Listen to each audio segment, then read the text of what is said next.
Hello, welcome to AI in Action. My name is Mari, and I'm here with my husband, Jim. It is Sunday afternoon, and we are excited that we have a guest on our podcast this evening. I would like to introduce Bruce Randall, and I would like Bruce to take just a second to tell us just a little bit about himself. Hi, Mari and Jim. Thanks. I'm pleased to be here. I've been in sales management for a few decades. I started with cloud, and when AI came out, it caught my attention. And I'm focusing on AI right now and BCI and what's happening with the AI and the human paradox, because, there's many questions that can be answered and there's few answers. Yes, exactly. So actually, I'm going to jump into some of the questions that, I always send like 11 or 12 questions just to kind of prepare before you come on to the podcast. So one of the things I wanted to ask you was, what is it that got you to stop focusing on just regular business development, and what got you hooked? Why did AI catch your attention? What was that light bulb moment? Is there one specifically, or did you just say, oh wow, I think I need to really pursue this? Was there something specific that happened? Yeah, there was. I've been meditating for a couple decades and Reiki master, so I'm pretty connected with my inner self. Mm-hmm. And I can put a pin in an eraser and put a paper on top and make it spin around. So to me, I can do it, and I stopped because I could do it. That's all I wanted to know. Right. So when I saw Elon Musk bring his person on with the chip, Nolan, and when I saw Nolan working the computer with his thoughts and moving the mouse around on the computer, and that he was very good at it, I said, this is telekinesis. How do they do that? Because he couldn't do it before. So that's where the click went up. That's when I said, I need to understand this, because on the bridge of AI and consciousness, we both got one foot on the bridge, and we don't know how this is going to end. Okay. All right. Well, speaking of, you just mentioned the human paradox. So you have a book that you're writing called The AI Human Paradox. So go ahead and give us a little sneak peek into the big message. What's the book about? And then, when is it coming out, and where could we buy it when it does come out? And why should people care about what you're saying in the book when it comes to AI in business? Yeah, the book that I'm writing is The AI Human Paradox, and there's a subtitle, The AI Human Enabler, because AI is something that is meant to enable us to be able to be better at what we do. But when we look at another level of AI, we have what's called brain-computer interface, which is where they connect the brain to an AI chip, and they map that, and they can get the signals from the brain, and they can move that signal to a computer mouse. And the one subject, Nolan, can actually, before he even thinks about it, the computer mouse can move, and he said it's always accurate. So if they can do that with a computer chip, and it took me so long to be able to move a piece of paper on a pen, I said, how do they do that? Can AI enable us to be better people in this community? And then I thought, you've got people with AI in their head, or on top of their head, or in nanobots in the blood. There's different ways of doing it, but they can think and communicate with each other through this, and they can think at a faster level, at a higher level than a normal human can. So if we are two people in a company down the road, and two people have chips, they can speak faster and understand, especially on technical products. So if I were to speak to you at 50%, you might get speed, you might get bored. At a normal speed, we're fine. But if I were to speak at 150% on a technical product, you may have a hard time following me. But if you have a chip, you can think faster and speak faster on technical things and come to conclusions faster. So in a company, if somebody has an AI chip and somebody doesn't, then they're going to be at the disadvantage because they won't be able to communicate or keep up with the people with AI. And I say that because in Elon Musk's his news conference he said that if you want to have a chip, put in an application if you can afford it, and if your body checks out where you can have one, then you too can have a chip. So it's expensive now, but when it becomes mainstream and it's not expensive, then we start looking at, is it a competitive or comparative advantage? And how do you compete against that? Do you think do you ever think it'll become something that everyday person can afford? I think it's going to take a lot of time for that to happen, and there'll be a lot of advancements along the way. Mm-hmm. So the path isn't really paved yet, but there's a path there. And we don't know how it's going to progress, but we know that 14 companies are working in this area right now. And one has been able to put a person in a car and drive a car with their thoughts. So it's progressing. It's just not getting the mainstream publication other than Neuralink out there. Mm-hmm. So when we think about this, AI is an enabler because it gives us quick data. It helps us make better, more informed decisions to do our job faster and better. And then when you look at the brain-computer interface, that's moving at a very rapid pace also. So they've already got it in somebody's head or on somebody's head, and they're able to do things that better than a normal human can do. The next thing that they would like to do, and one company has just accomplished this, where they hook up AI to the vocal cords and can get speech for somebody who couldn't speak. Right. And then Elon said that I can give people sight, I believe. And he said, why not give them infrared and X-ray sight just because I can? So now when you talk about augmenting the human body, there's no guidelines on this. So you can, there's no limits to what you can or can't do. Do you think that somebody is going to step in and start putting, like government and stuff like that, start putting guidelines for AI enhancement on humans? Well, California just came out with a few laws that they've passed, and the bigger law they kicked out. So California is starting to talk about this and starting to take action on this. There aren't any other states that are doing this, and the government has put out some guidelines. Right, but they're very vague. Yeah, and I don't think there doesn't seem to be line of sight to anything focusing on this. And right. Elon's mentioned that we need guidelines, and based on my interpretation of my experiences, I can see down the road we need guidelines, and the sooner we start, the better off we're going to be. Okay. So let's kind of switch over to business development real quick. Mm-hmm. And you talk about the human enhancement and stuff like that, but let's say that that's really just, quite a ways down the road. What about right now in business development? In your experience, what are you seeing that AI is doing in, small businesses, larger businesses, the people that you have contact with that are starting to utilize AI in their business? What type of stuff are you seeing them utilizing it for? I'm seeing them gathering information, and a lot of the CEOs, they're getting so much information right now that they're almost paralyzed with all the information they're getting. So it helps them filter through the information and give them the end result of what they need that's near real time or sometimes real time, so they can make more accurate decisions. It enables them to make better decisions with better data.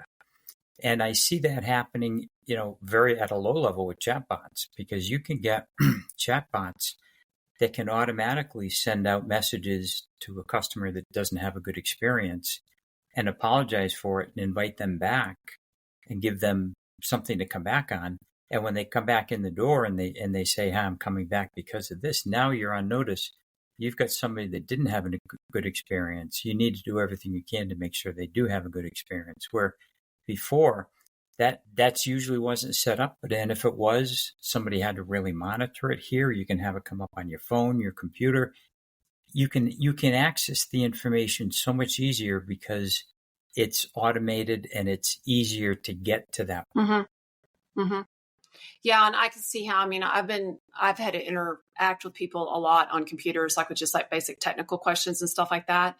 And once you reach that point to where you're irritated at them, they're irritated at you, it wasn't a good experience. I could see how something coming back and saying, "Hey, we understand you didn't have a good experience. We'd love to have you come back. If you'll come back, we'll give you like a 10% kind of thing." Or, even just on the basic like retail type interactions, I could see how that would be a good thing. What about the reliability of the information? Are you afraid that some of the data that is getting given to people that are making those decisions in big companies or even little companies, Are you afraid that some of the data that the AI is producing may or may not be as reliable?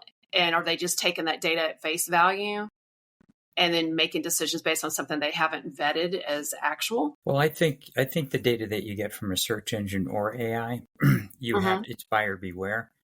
Right. You have to look at it, and I usually vet it out. I usually check somewhere else to make sure that it's accurate, because in my line of business, I can't be wrong. Right. And I think that's the best thing to do, because with AI, I can ask for support data and get links, but some of the links are bad, and some of the links take me to a general page, not the page with the information. And so, now they're talking about AI creating information.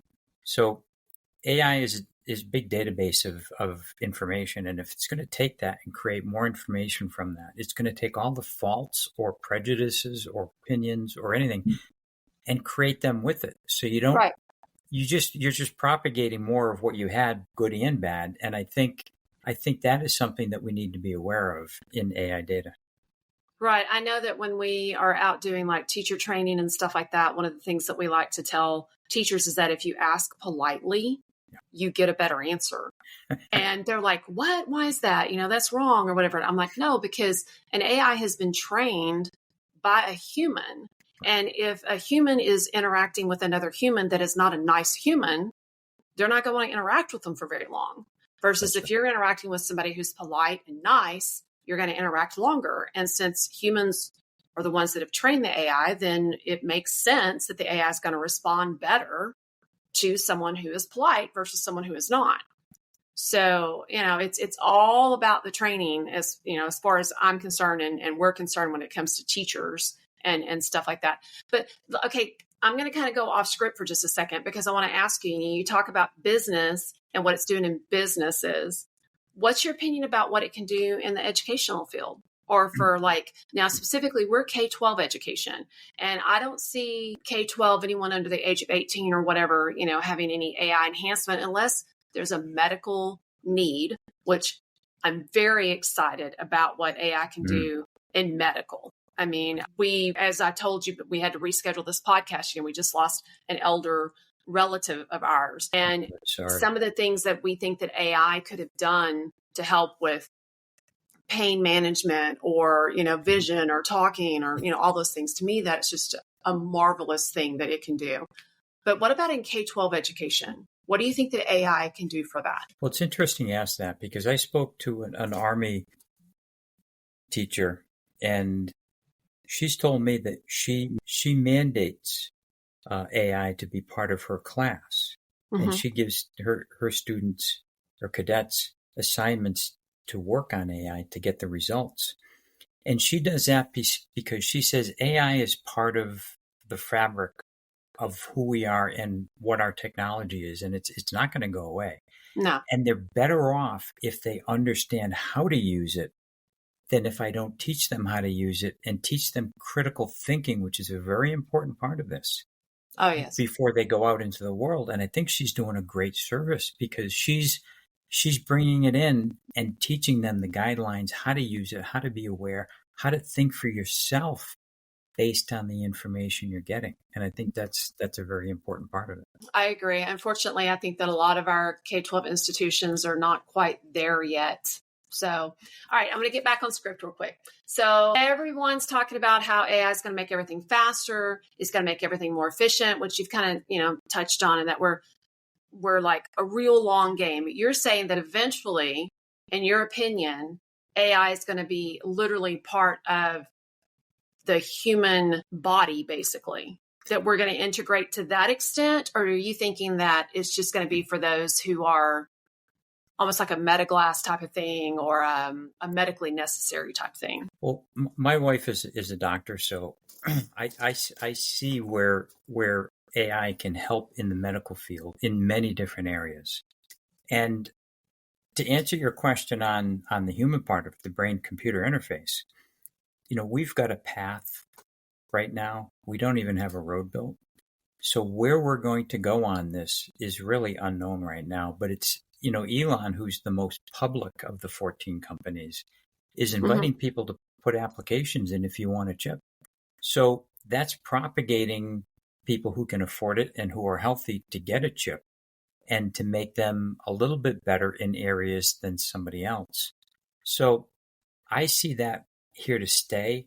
I see, since it's been approved for in body by the FDA, I can see this becoming mature down the road, but I can't tell you what price point it would be or if it will be mainstream, because it's up to the public to accept it, to be Right. I'm able sitting here to, thinking about the ethical, which is a question that I asked you was, the ethical implications of something like this. I question the ethics on this because it's augmenting us to something that we're not naturally part of. And that's a question that really hasn't been answered because it's been generally accepted to what they've done today.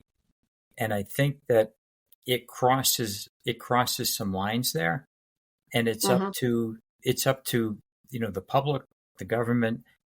It's up to somebody to put guidelines on it, which I'm calling for, because you can't just let this go out and develop in any way that it wants. I mean, there's right now. Yesterday, Elon suggested that we can all have robots in the house, and he portrayed the robots with his driverless taxi. And he said, when the price point comes down, I can see most houses having this. And, they're pushing the limits of technology. They don't understand what the acceptance is. You get to the point where, where's the ethics in this? How far are we going to go? Or how far are we going to allow this to go to augment our reality here? Mm-hmm. And the questions a lot of them haven't even been thought of yet. That's what I'm afraid of, is that people are answering questions or thinking about things in the future that haven't even been brought up. I know that was one of the problems that they had whenever they wrote the law, the proposed law in California. And a lot of the letters that were written back that Newsom actually ended up vetoing it was because some of the problems they were discussing were just theoretical. They weren't even. That's right. So it's like, we can't have like a sci-fi Right.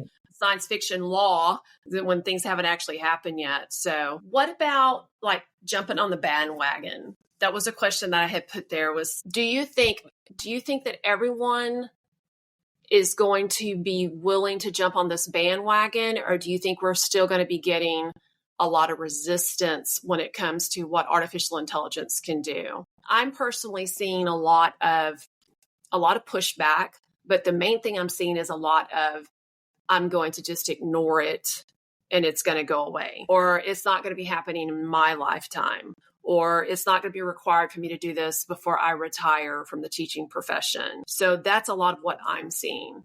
Are you seeing the same thing? Are you just seeing small groups that are saying, hey, let's do this, let's go? Or are you seeing a wider acceptance of what you're talking about? I'm seeing that acceptance is still limited. A lot of people are standing back and saying, I'm not sure about this. Mm-hmm. And simply what I tell them is, you've got to get to the basics understanding of AI. And everybody needs to have that, because if it's going to be part of the life. And if somebody wants to get into it, and I suggest they start with something that's a low-hanging opportunity that can provide a return, because a lot of AI hasn't made money yet. So, the jury's still out on that. Right. But for example, with the chatbot for a restaurant or a small company, you can start with that and get familiar with it, and then decide whether you want to go further in your business, in your vertical, whether it makes sense. Mm-hmm. But I just say you need to look at the people in your purview who are your competitors, and if AI lends itself to a competitive or comparative advantage, then you need to look hard at it, because if you're not going to do it, somebody else is. And if you don't do it now, in 3 years, you're going to be competing against them. But it's really dependent on the vertical and the market, and it's not widely accepted yet. So what do you think about the companies that are coming out that are just basically, in education, we call them a wrapper? It's a company that has come out and it's put a wrapper on, OpenAI or Claude or Perplexity or one of the big guys. Or sometimes they can call whatever large language model they're wanting to call to answer your question. Do you think those wrapper companies are going to have any sustainability in business, or do you think it's only going to be the ones that are using the big guy to start with? Well, I think you're going to have wins across the spectrum. Mm-hmm. But as I tell people, we're going up the bell curve right now. And it's when you have a lot of sensationalism and so forth, a lot of noise. Right. And Right. it's not till you get to the top that you start shaking off some of these. And the ones that actually have some value are going to start gaining strength. And during this time, you're going to find everything's coming out. And it's based on acceptance, whether it's parent groups or students, right? And what they're going to accept. AI is an enabler. But with kids, you need to have guidelines in place and you need to have guardrails in place because, you can easily go in the wrong direction. And when it comes to teachers, the teachers know what works and what doesn't work. And if AI can come in and enable the profession to do something better than it did before, then I think that's worth looking at and getting vetted out before you decide to put it in. And it's just like business. If there's something that's going to come into a certain, industry, they're going to look at it and they're going to look at it hard to see whether there's a downside to it before they put it in. And if there's any downside to it, they're going to try and mitigate that if they choose to do it, or they're just going to say no. Mm-hmm. And that's where we are. AI it's in topic a lot. It's in conversation a lot.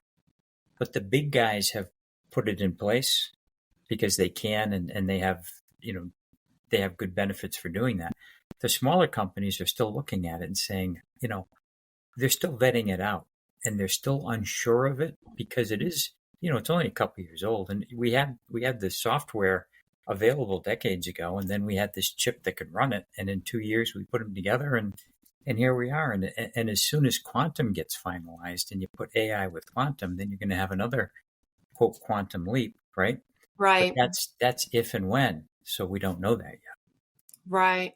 Yeah. I was watching a YouTube video the other day, actually, Jim, and I sat down and watched it. It was a guy who used to be at Google. Can't remember his last name right offhand, but he was talking about basically the frogs in the pot and how, the water is boiling and it's boiling slowly. And you Right. have people who know that the water is boiling. And then you have the frogs that are just sitting there and they don't understand that basically they're not going to survive. Right. And he was like, okay, don't be a frog. But anyway, okay, so let's talk real quick. The future, I'm afraid of the have and the have-nots. Right. I mean, we call it the opportunity divide. In education, it was always called the digital divide, but I call it the opportunity divide because literally that's what's happening is you have people who are not getting the opportunities that they Mhm. need because this is getting wider and wider. Right. So when you talk about the AI enhancement and you talk about the big businesses and who's going to have AI versus who's just going to be the frog in the pot and not realize that, they need to jump on the bandwagon. The students, you made a comment that the teachers know and the guardrails and stuff like that. But I'm in a classroom once a week. We've adopted 3 classrooms that we're integrating AI into those classrooms as much as we possibly can, just for the teacher use. We haven't put it student facing yet. And a 5th grader showed me his shortcut on his phone of ChatGPT premium version. And he was like, oh, I talk to it all the time, and I ask it questions all the time. Well, this is something that his parents have given him, Right. not the school.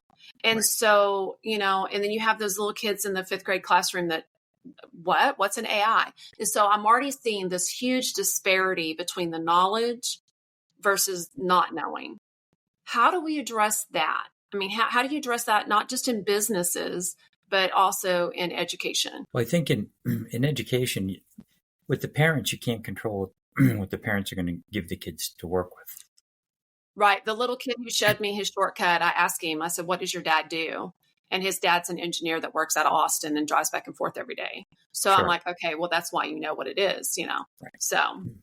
But your AI is going to enhance the divide unless we talk about it and figure a way to not let that happen. And I hate to say controls on it, but we need a group of consumers, some low-level government people who understand, and some techies from business And we all need to sit and decide what's best for the kids, with the teachers, and put that in place in a way that makes sense. And then allow all the kids to partake in that, which is giving all the kids, there's going to be a lower phone that has AI on it that's not that expensive that you can give the kids, because the kids, as you know, the kids are the future, and they need to learn it now, just like the Army woman that was teaching the cadets. You've got to get them into it now so they understand, and when they get to be 18 years old, they're going to have a pretty darn good understanding of this, much better than if it was never introduced to them. And that's going to give everybody a competitive and a comparative advantage at that age.